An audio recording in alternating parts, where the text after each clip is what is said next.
മുസ്ലിം ലീഗ് മതേതരത്വമാണെങ്കിൽ ബി ഗോപാലകൃഷ്ണനും മതേതരത്വവാദിയാണ്. ജമാഅത്തെ ഇസ്ലാമിയെ തോളിലേറ്റുന്ന വി ഡി സതീശനും കോൺഗ്രസും മതേതരത്വമാണെങ്കിൽ, മതേതരത്വവാദികളാണെങ്കിൽ ബി ജെ പി ബി ഗോപാലകൃഷ്ണനും മതേതരത്വവാദിയാണ്. എൻ ഡി എഫിന് എല്ലാ സൗകര്യങ്ങളും ചെയ്തു കൊടുക്കുന്ന, പോപ്പുലർ ഫ്രണ്ടുമായി ഒളിഞ്ഞും തെളിഞ്ഞും സഖ്യമുണ്ടാക്കുന്ന പിണറായി വിജയൻ്റെ എൽ ഡി എഫ് മതേതരത്വമാണെങ്കിൽ ബി ഗോപാലകൃഷ്ണനും മതേതരത്വവാദിയാണ്.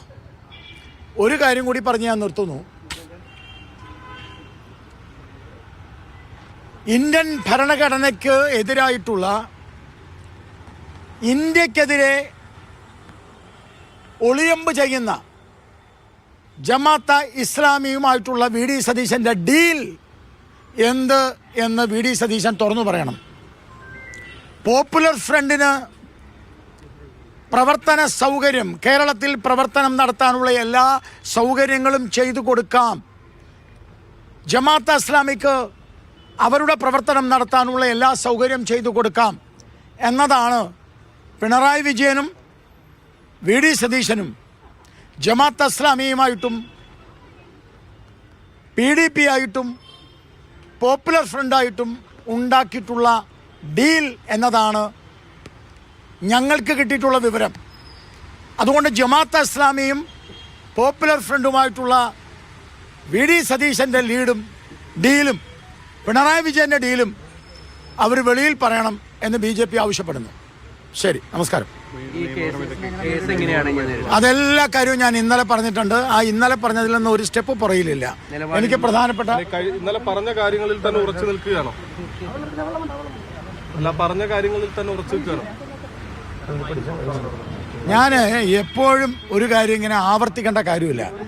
ആവർത്തിക്കേണ്ടത് ഈ ആവർത്തിച്ച് വിഷയങ്ങളിൽ വ്യത്യസ്ത നിലപാടെടുക്കുന്നവർക്കാണ്. അങ്ങനെ എനിക്കൊരു വിഷയമില്ല. ഞാൻ ഇന്നലെ കൃത്യമായി പറഞ്ഞിട്ടുണ്ട്. ഇനി എന്നും അത് പറയേണ്ട കാര്യമില്ല. അത് പത്രമാധ്യമങ്ങളിൽ വന്നിട്ടുണ്ടല്ലോ. പത്രം നോക്കാതെ പാർട്ടിയുടെ പിന്തുണയൊന്നും അന്വേഷിക്കാതെ നിങ്ങൾ എന്തിനായിരുന്നു ന്യൂസ് മലയാളത്തിൽ വലിയ വാർത്ത കൊടുത്തിട്ടുണ്ടല്ലോ, ഗോപാലകൃഷ്ണൻ്റെ പാർട്ടി പിന്തുണയില്ലെന്ന്. നിങ്ങൾക്ക് അന്വേഷിക്കാറുന്നില്ലേ? അറിയാത്ത കാര്യങ്ങൾ വർത്താനം പറയരുത്. നിങ്ങൾ വലിയ വാർത്തയായിരുന്നല്ലോ. എനിക്കൊരു കാര്യം പറയാനുണ്ട്. നിങ്ങളൊക്കെ മാധ്യമങ്ങൾക്ക്, ഞാൻ ഇന്ത്യൻ എക്സ്പ്രസ് മാധ്യമത്തെ ഈ വേദിയിൽ വെച്ച് അഭിനന്ദിക്കാൻ അറിയിക്കുകയാണ്. കാരണം ഇന്ത്യൻ എക്സ്പ്രസ് മാത്രമാണ് ഇന്ന് ആ വിഷയം ഹൈലൈറ്റ് ചെയ്ത് കൊടുത്തത്.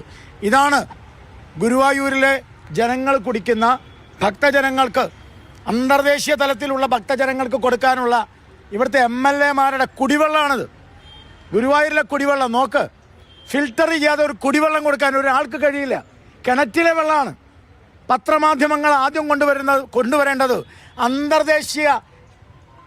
അന്തർദേശീയ ശ്രീകൃഷ്ണ കേന്ദ്രത്തിൽ, ഭൂലോക വൈകുണ്ഠമായിട്ടുള്ള ഈ ശ്രീകൃഷ്ണ കേന്ദ്രത്തിൽ, ഈ ഗുരുഭവനപുരിയിൽ അന്തർദേശീയ തലത്തിൽ വരുന്ന ആളുകൾക്ക് കുടിക്കാൻ കുടിവെള്ളം കൊടുക്കാത്ത ഇടതുപക്ഷവും വലതുപക്ഷവുമാണ് ഇവിടെ MLA-മാരായി നിൽക്കുന്നത്. ഇതാണ് കുടിവെള്ളം.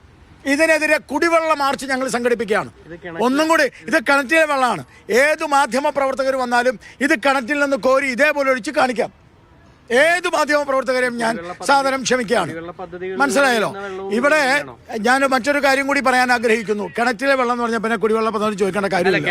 കിണറ്റില, അതെ, ഞാൻ ആവശ്യപ്പെടുന്നത് ഇവിടുത്തെ കിണറ്റിലെ. ഗോപാലകൃഷ്ണന്റെ പ്രതികരണമാണ് കേട്ടത്. വിവാദ പരാമർശത്തിൽ ഒരു അടി പോലും താൻ പിന്നോട്ട് പോകുന്നില്ല. ഒപ്പം തന്നെ കുടിവെള്ള പ്രശ്നം ഉയർത്തി തന്നെയാണ് പ്രചാരണമെന്ന് അദ്ദേഹം പറയുന്നു.